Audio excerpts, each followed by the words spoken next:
13절 사무엘이 사울에게 이르되 왕이 망령되이 행하였도다. 왕이 왕의 하나님 여호와께서 왕에게 내리신 명령을 지키지 아니하였도다. 그래야 하였더라면 여호와께서 이스라엘 위에 왕의 나라를 영원히 세우셨을 것이거늘.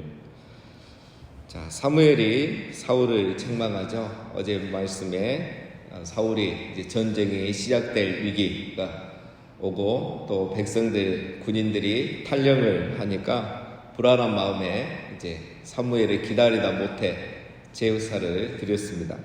그래서 이제 그 제사가 끝나자마자 사무엘이 도착해서 이제 책망을 하는 내용이 오늘 말씀입니다. 자, 사무엘은 이 사울의 행위, 사무엘이 오기 전에 제사를 드린 사무엘의 행위를 망령되이 행하였다라고 이렇게 책망을 하죠. 이 망령되이란 말은 그냥 어리석다 이렇게 이해하시면 되겠습니다. 사울이 어리석게 행하였다라는 거죠. 자, 왜 이것이 어리석인가 뒤에 나오죠. 왕의 하나님, 왕의 하나님, 왕이 제일 높은 게 아니란 말이죠. 왕 위에 누가 있습니까? 왕의 하나님이 있습니다. 그 하나님 여호와께서 왕에게 내리신 명령을 지키지 아니했기 때문에 어리석은 일이다라고 책망합니다. 오늘 말씀만 봐서는 무슨 명령인지 우리가 정확하게 알 수는 없습니다. 그러나 결과적으로 봤을 때나 또 책망하는 내용을 봤을 때는 이제 기다리지 못한 거죠. 사무엘이 올 때까지 기다려야 되죠. 사무엘이 올 때까지 기다려야 되는 것이 왜 중요하냐? 사무엘이 선지자이기 때문에 사무엘이 제사를 드리는 거죠. 그것도 중요하지만 그렇게 함으로써 제사를 통해 하나님의 음성을 듣는 거죠. 이번 전쟁에 하나님이 축복해 줄 테니까 가서 싸워라. 요나단도 그런 걸 확인하고 나중에 다윗을 보면 어떻게 하든 공격하기 전에 하나님의 음성을 먼저 들었죠. 자, 그런 행위들이 없어지는 겁니다. 그게 중요한 포커스죠. 제사를 드렸다는 것 자체는 문제가 아닙니다. 원래 전쟁을 하기 전에 제사를 드리는 게 맞습니다. 원래 맞아요. 왜 제사를 드리느냐 하면 크게 세 가지 의미죠. 전쟁은 하나님께 달려 있습니다. 이 고백이 담긴 게 제사예요. 이 전쟁을 하나님께 의탁합니다. 하나님이 도와주십시오. 그리고 이 전쟁을 통해 하나님의 살아계신 역사하심, 도우심을 보기를 원합니다. 간구의 의미가 담겨 있는 겁니다. 이런 고백과 믿음의 표현 그리고 간구의 의미가 담겨 있는 게 제사예요. 쉽게 생각하면 이제 이런 겁니다. 우리가 새벽마다 이렇게 새벽 기도를 하는 거 마찬가지죠. 오늘 하루를 살기 전에 우리가 믿음의 표현이잖아요. 하나님 오늘 하루도 나와 함께 해주세요. 오늘 하루 하나님의 말씀을 듣고 시작하기를 원합니다. 이런 의미를 담아서 우리가 새벽 기도회라는 이 하나의 예배를 드리죠. 또 이사를 갔을 때나 개업을 할 때나 또 이렇게 사업을 시작하면서 예배를 우리가 먼저 드립니다. 그게 어떤 율법이기 전에 하나의 신앙 고백이죠. 하나님 우리가 새 터에 와서 사는데 이 가정에서 삶을 하나님의 복으로 축복으로 시작하고 싶습니다. 그 의미가 이제 이 사업이에요. 내가 사업을 열심히 하지만 하나님 이 사업이 하나님의 영광이 되고 하나님이 도우시기를 원합니다. 그런 의미로 시작하는 게 개업 예배죠. 이런 의미를 담아서 하는 게 예배란 말이에요. 이 전쟁 전에 제사를 하는 것은 그 당시 그런 의미로 다 했습니다. 그러나 지금 사울이 했던 것은 왜 문제가 되는 겁니까? 오늘 사울이 책망을 받는 내용을 보면 알 수 있죠. 왕의 하나님의 여호와께서 왕에게 내리신 명령을 지키지 않는다.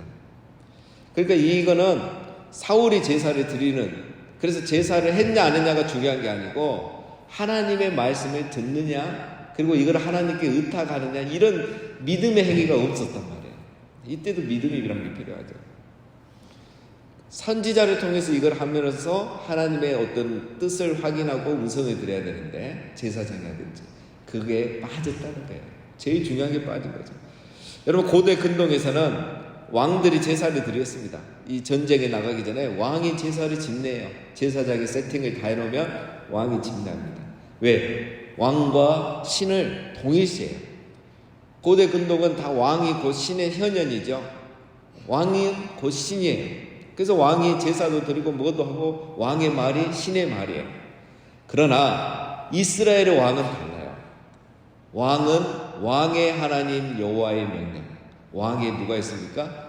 진짜 왕이신 하나님이 있다. 이게 중요한 겁니다. 그러니까 사울처럼 자기를 신격화해서 이방 나라들 왕처럼 제사를 드릴 수 있는 위치가 아니에요. 여러분, 사울이 왕이 아니라면 감히 이런 생각을 했겠습니까? 벌써 사울의 왕이 너무 높아진 거죠. 이스라엘 왕은 자기가 제사를 집례할 게 아니라 선지자를 통해서 제일 중요한 거는 하나님의 뜻을 구해야 되죠. 사울이 너무 급해서 했다 할지라도 하나님의 뜻을 구해야죠. 이게 빠진 겁니다. 자기가 결정하는 게 아니라 하나님이 결정하시도록 내어드려야 되는 겁니다. 그게 제사입니다. 그래서 사무엘이 올 때까지 기다려야 되는 거지. 이게 가장 중요한 겁니다. 하나님이 여러분 사울을 테스트한 거였습니다. 언제까지 기다리나? 정말 기다릴 마음이 있느냐? 정말 하나님의 뜻을 확인하고 싶어 하느냐? 하나님이 그걸 기다렸던 겁니다. 아니면 사울이 자기 마음대로 자기 생각대로 할 거냐? 여러분, 이것이 바로 우리가 항상 살아가면서 받는 유혹입니다. 선악과가 바로 이거예요. 하나님 말씀을 기다리고 말씀하셨으면 그 말씀대로 순종할 것인가? 아니면 내가 급하고 힘드니까 내가 왕이 돼서 내가 판단해서 내 결정대로 할 것인가? 여러분, 이게 바로 선악과입니다. 내가 왕이 돼서 하나님처럼 살 것인가? 말씀하실 때까지 기다릴 것인가? 그래서 아담만 선악과를 먹은 게 아니라 오늘 사울이 선악과를 먹었고 우리도 매일 그렇게 선악과를 먹을 수 있다는 겁니다. 자, 여러분, 그래서 우리가 선악과를 먹지 않아야 되죠. 이걸 먹는 게 이제 죄잖아요. 그럼 무엇이 우리를 이것으로부터 지켜주느냐? 오늘 사울이 뭘 지키지 않았습니까? 왕의 하나님 여호와께서 명령하신 게 지키죠. 명령, 말씀을 듣지 않은 거예요. 그러니까 여러분, 우리를 선악과로부터 지켜주는 유일한 게 바로 말씀입니다. 하나님의 말씀. 사울이 사무엘을 통해서 하나님의 말씀을 들어야 돼요. 그래서 그 말씀에 순종했어야 됩니다. 오늘 우리가 선악과로부터 우리 자신을 지키는 게 말씀이에요. 아담과 하와가 선악과를 먹었다는 게 문제가 아니고 하나님의 말씀을 듣지 않고 거역했기 때문에 선악과를 먹은 거예요. 그러니까 선악과를 먹은 행위의 진짜 죄는 뭡니까? 하나님의 말씀을 듣지 않은 거예요. 거기서부터 모든 죄가 시작되는 겁니다. 아담이 그랬고 오늘 사울이 그렇습니다. 그래서 여러분, 우리가 매일 말씀을 먹는 거, 이거 너무 중요한 거예요. 어떻게 우리가 하루에 한 번 말씀을 듣지도 않고 묵상하지도 않고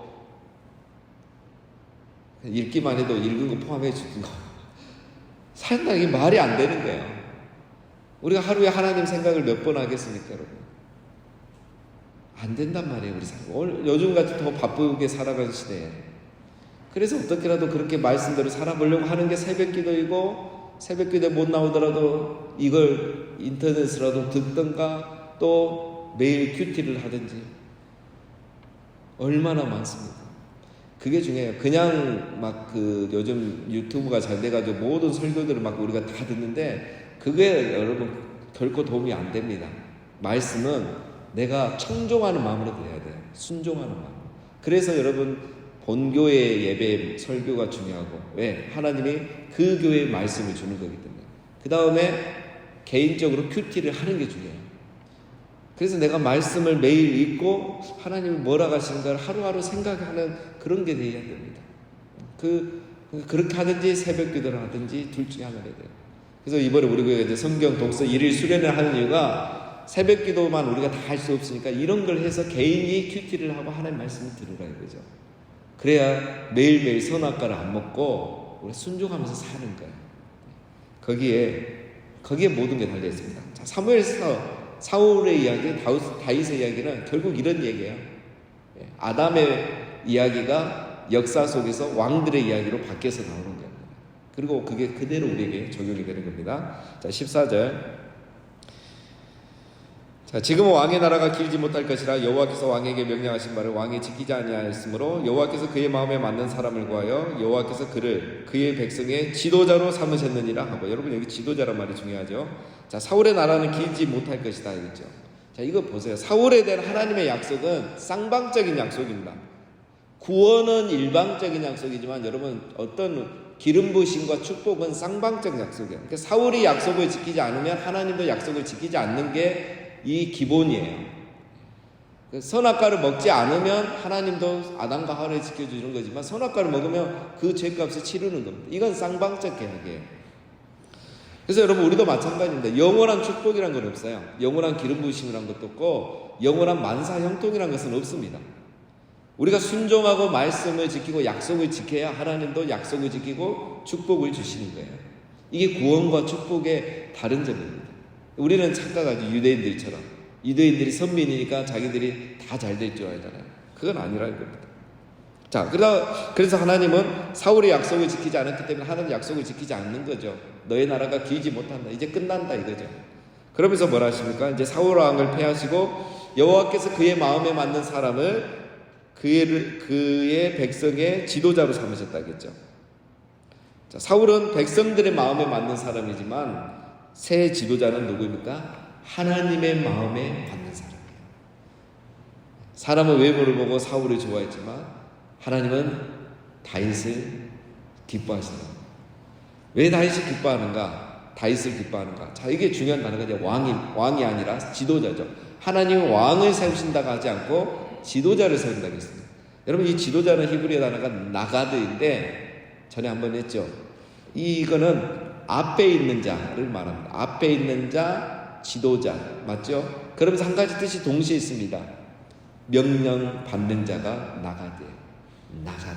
명령을 받는 사람. 이거 희한하죠. 왕인데 지도자인데 명령을 하는 사람이라는 뜻을 갖고 있지 않고 명령을 받는 사람이라는 뜻을 갖고 있어요. 왕은 누구입니까? 하나님이 세우신 지도자는 누구입니까? 하나님의 명령을 받는 사람이 지도자입니다. 지도자는 하나님의 말씀을 듣는 사람이라는 거예요. 자기가 명령 내리는 게 아니에요.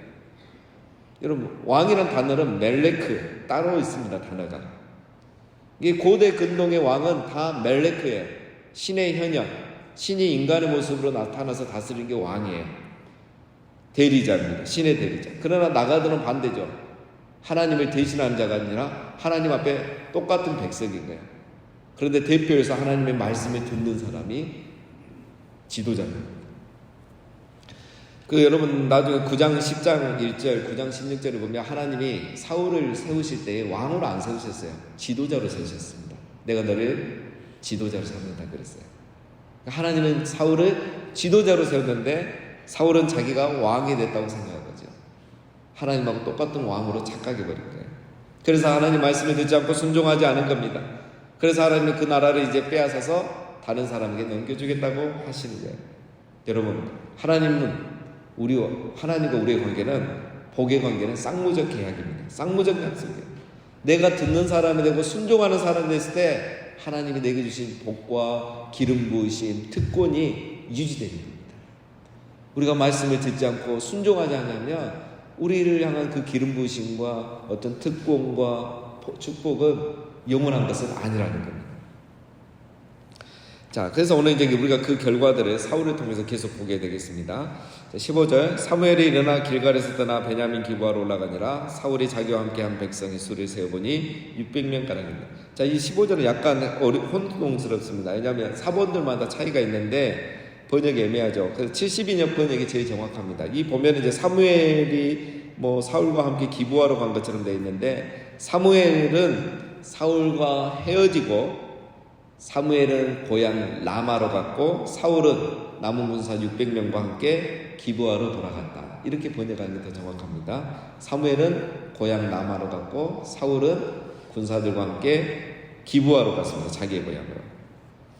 자, 여기 15절에 보면 뭐가 빠져 있습니까? 사실은 13, 14절에서 사무엘이 사울에 책망했잖아요. 내가 네 나라를 이제 빼앗겠다. 네 나라는 이제 끝이다. 얼마나 심각한 경우예요. 이제 왕이 된 지 2년밖에 안 됐는데 뭘 어떻게 해야 됩니까? 사울이 회개를 해야죠. 회개에 빠졌어요. 지금이라도 그 말씀을 심각하게 받아들여. 잘못했습니다. 제가 왕이 아니고 지도자인데 여호와의 말씀에 순종하지 않고 내 마음대로 했습니다. 용서해 주십시오. 지금부터라도 똑바로 하겠습니다. 다시는 이런 일이 없겠습니다. 이런 내용이 지금 빠진 거예요. 그리고 군사 데리고 전쟁하겠다고 기브아로 간 겁니다. 무슨 말입니까? 하나님 도와주지 않아도 내가 600명 갖고 해낼 수 있다 이거예요. 사울의 마음이 이거예요. 사울의 마음. 하나님을 경외하지 않는 사람은 아무리 선지자가 말씀을 전해줘도 이게 안 들어가는 거예요. 그러니까 사울이 회개가 안 되는 겁니다. 지금 말씀이 안 들어와요. 자기 생각으로 가득 차 있는 거죠. 마음에 빈자리가 없습니다. 하나님을 경외하지 않는 사람은 하나님의 말씀에 들을 마음에 빈자리가 없어요. 그래서 교만해져서 듣지 못한 겁니다. 그래서 안 되는 거죠. 그러나 오늘 전쟁은 이제 내일 이깁니다. 사울 때문이 아니라 요나단 때문에.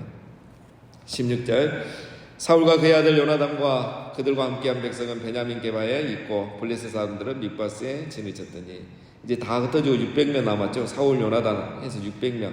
앞에 여러분 상비군만 해서 3,000명이라 그랬죠. 주동 군인만 해도 3,000명, 그리고 자원하는 군대가 있었으니까 훨씬 더 많았단 말이에요. 그 군대가 다 흩어져 버린 거예요. 그리고 600명 남았어요. 그런데 전쟁하겠다고 갑니다. 블레셋은 mik바스 골짜기에 진을 쳤고 mik바스에 진을 쳤고, 이게 무슨 말이냐면 이제 양쪽이 이 둘 다 이제 큰 계곡을 앞에 놔두고 양쪽 산 위에 진을 쳤다 이 말입니다. 자, 이러는 동안 전쟁이 시작이 되지 않아요. 지금도 6일이 7일이 지났는데 시작이 되지 않았잖아요. 그동안에 이제 노략군들이 약탈을 하고 있는 겁니다. 17절부터 보면 노략군들이 세대로 블레셋 사람들의 진영에서 나와서 세 개조로 나눠진 거죠. 한 대는 오브라길에 따라서 수알 땅에 이르렀고, 한 대는 베도론 길로 향하였고, 한 대는 광야 쪽으로 스보임 골짜기가 내려다 보이는 지역 길로 향하였더라. 이게 뭐냐면 전쟁이 시작되지 않고 블레셋 군인 등의 일부가 노략군들이 나온 거예요. 그래서 세조로 흩어져 갖고 이 세 방향으로 동쪽, 북쪽, 남쪽 이 세 군데로 흩어져 가지고 약탈을 하고 있는 거예요. 전쟁을 먹고 또 해야 돼요. 또 이게 작전 중에 하나죠. 근데 이 사울과 600명의 군대가 손을 못 써요. 지금 이런 상황입니다. 심각한 거죠. 19절 부연 설명합니다. 그때 이스라엘 온 땅에 철공이 없었으니 이런 블레셋 사람들이 말하기를 히브리 사람이 칼이나 창을 만들까 두렵다 하였습니다. 온 이스라엘 사람들이 각기 보습이나 삽이나 도끼나 괭이를 벼리려면 블레셋 사람들에게 내려갔었는데 곧 그들이 괭이나 삽이나 쇠스랑이나 도끼나 새 채찍이 묻을 때에 그리하였으므로. 자, 이거는 그 당시 이제 상황을 말합니다. 전쟁하기 전에 일반적인 상황, 역사적 배경을 말하는데 당시에 이스라엘은 철공이 없었다는 거죠. 이게 뭐냐면 철을 재래라는 기술이 없었다는 거예요. 전에 말씀드렸죠. 이 시대에는 블레셋은 철기 시대지만 이스라엘은 청동기 시대입니다. 철기가 훨씬 강하잖아요. 그래서 이제 이스라엘 사람들은 철공이 없고 철을 재래라는 기술이 없으니까 이 농기구를 이제 철로 쓰겠죠. 구해서 쓰고 그 날이 무뎌지면 갈아야 되는데 그 기술이 없는 거예요. 그래서 블레셋에 내려가갖고 돈 주고 그걸 갈아오는 그런 시대였다 이겁니다. 자, 이걸 이제 뭘 말하냐면 군사도 600명밖에 안 돼서 수적으로 불리하고 무기도 철기 문화와 청동기 무기, 이 철기 무기와 청동기 무기, 게임이 안 되는 무기를 가지고 있다. 이 역사적인 배경을 지금 설명해 주고 있는 겁니다. 자, 22절 싸우는 날에 사울과 요나단과 함께한 백성의 손에는 칼이나 창이 없고 오직 사울과 그의 아들 요나단에게만 있었더라. 블레셋 사람들의 부대가 나와서 mik바스 어기에 이르렀더라. 자, 그래서 보면 그렇죠. 사울과 요나단만 이제 철로 된 무기가 있고 백성들은 철로 된 무기가 없어요. 청동기로 된 뭐 농기구나 돌로 나무로 만든 그런 걸 가지고 지금 전쟁하러 나온 거야. 한마디로 지금 뭘 말합니까? 이 전쟁은 불리한 전쟁, 이길 수 없는 전쟁이다. 이거를 지금 저자가 강조하고 있습니다. 근데 결과는 이깁니다. 내일 사울 때문이 아니라 요나단 때문에. 자, 오늘 결론은 뭡니까? 자, 하나님에게는 문제가 없다는 겁니다. 항상 사람에게 문제가 있다는 거죠. 오늘은 그 모습을 누구를 통해서 보여줍니까? 창세기는 아담, 오늘은 사울이 그리는 겁니다. 여러분, 우리가 우리 안에 있는 사울을 봐야 됩니다. 사무엘서를 통해서 내 안에, 우리 안에 사울의 모습이 많이 있거든요. 오늘 사울의 모습은 뭡니까?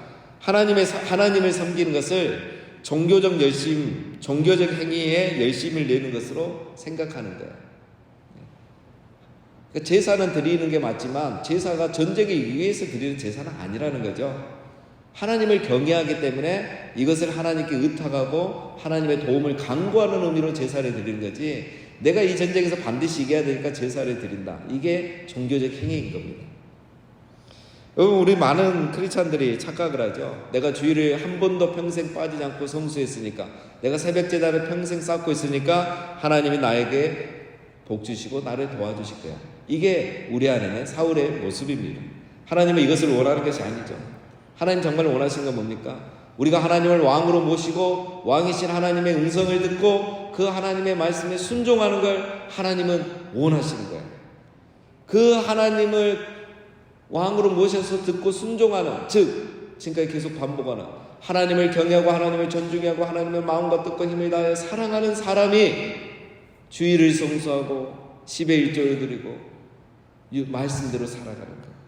그러면 하나님이 그 예배를 받으시고 그 물질을 받으시고 그 사람에게 복을 내려 주시는 겁니다. 똑같은데 달라요.